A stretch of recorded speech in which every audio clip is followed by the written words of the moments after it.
नमस्कार दोस्तों, साल 1827 की बात है जब James Lewis East India Company में सोल्जर के पद पर भर्ती हुए। एक दिन ये कंपनी से तंग होकर आर्मी छोड़कर भाग जाते हैं और अंडर कवर रहने के लिए यह अपना नाम बदल लेते हैं।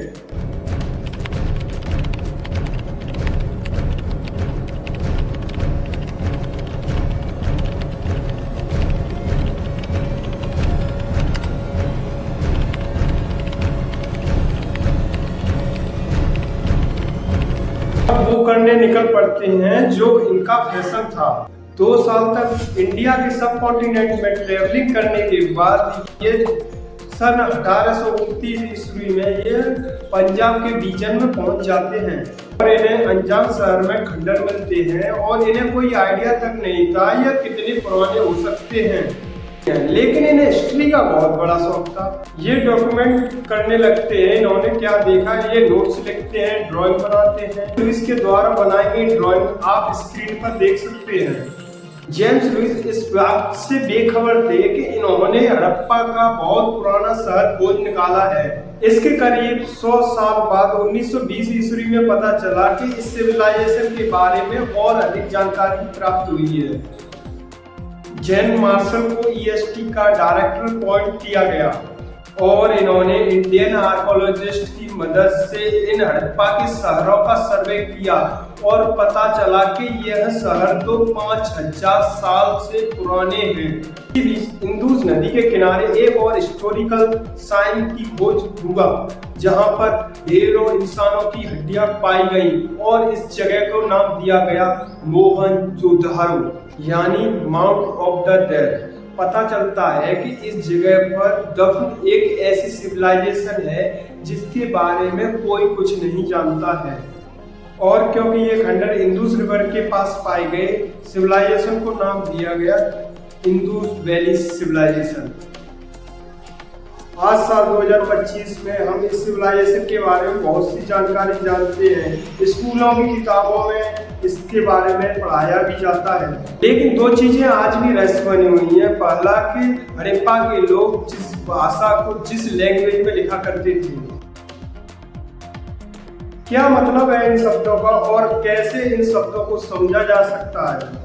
इस सिविलाइजेशन का अंत कैसे हो गया और क्या हुआ था उन लोगों के साथ, आइए इस वीडियो के माध्यम से जानने की कोशिश करते हैं। एक ऐसा शहर जो कि हजारों साल पहले जमीन के नीचे दफन हो चुका है और अब पुरातात्विक खुदाई में एक के बाद एक काफी ऐतिहासिक जो तथ्य हैं वो सामने निकल कर आ रहे हैं। The Indus civilization. We try to understand the Indus Valley civilization which existed. Indus valley civilization बहुत ही पुरानी सिविलाइजेशन थी जो आज के पाकिस्तान और अफगानिस्तान और नॉर्थ ईस्ट इंडिया में निर्मित थी।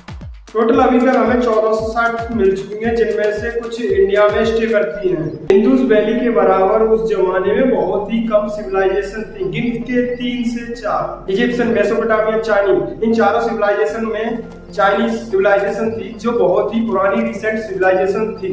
इनमें सबसे पुरानी इंदुस वैली, इजिप्शियन और मेसोपोटामिया को ही गिना जाता था। कॉमनली माना जाता है मेसोपोटामिया ओल्डेस्ट सिविलाइजेशन है इंसानों की, लेकिन 2016 में IIT खड़गपुर और ASI ने स्टडी किया, आर्कोलॉजिस्ट डेटा टेक्निक का इस्तेमाल किया और कहा इंदुस वैली 8000 साल पुरानी हो सकती है। ऐसा इंडिया पाया गया जो फार्मिंग सेटलमेंट हुई थी वो 7000 BC पूर्व हुई थी। उस समय ज्यादा शहरों की डेवलपिंग नहीं हुई थी, उस समय बस एग्रीकल्चर टूल होते हुए देखी गई थी, कठोर होती देखी गई थी। तो 7000 BC से 5500 BC तक के समय को प्री हड़प्पा बोला जाता है। आर्कोलॉजिस्ट का कहना है कि अर्बन सिविलाइजेशन की शुरुआत 5500 BC के बाद से शुरू हुई थी, जब पब्लिक बिल्डिंग बनाए गए थे। 2620 तक इनकी सभ्यता इतनी एडवांस हो चुकी थी कि इनके शहरों में मल्टी स्टोरेज घर बना हुए थे ईंटों के। जिन ईंटों का ये इस्तेमाल किया करते थे घर बनाने के लिए, उन ईंटों की मेजरमेंट हुआ करती थी। एक ही साइज की ईंटें होती थी, हर घर के अंदर टॉयलेट होता था, नहाने की जगह होती थी और ड्रेन सिस्टम होता था जहां से ड्रेन बाहर जा सके। सड़कों पर ढकी नाली हुआ करती थी और पब्लिक कुएं बनाए गए थे जहां से कि लोग पानी पिया करते थे और डस्टबिन बनाए गए थे जहां हर कोई कूड़ा फेंक सके। प्लानिंग के मामले में आज के शहर से बहुत ही बेहतर शहर हुआ करते थे।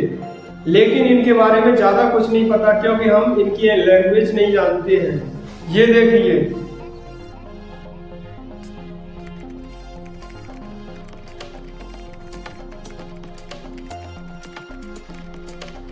और जेम्स लुईस ने दोबारा जाकर इस सिविलाइजेशन की खोज की। अगर आप चैनल पे नए हो तो चैनल को सब्सक्राइब कर दीजिए और कमेंट में अपनी राय बताइए। मिलते हैं नेक्स्ट वीडियो के साथ।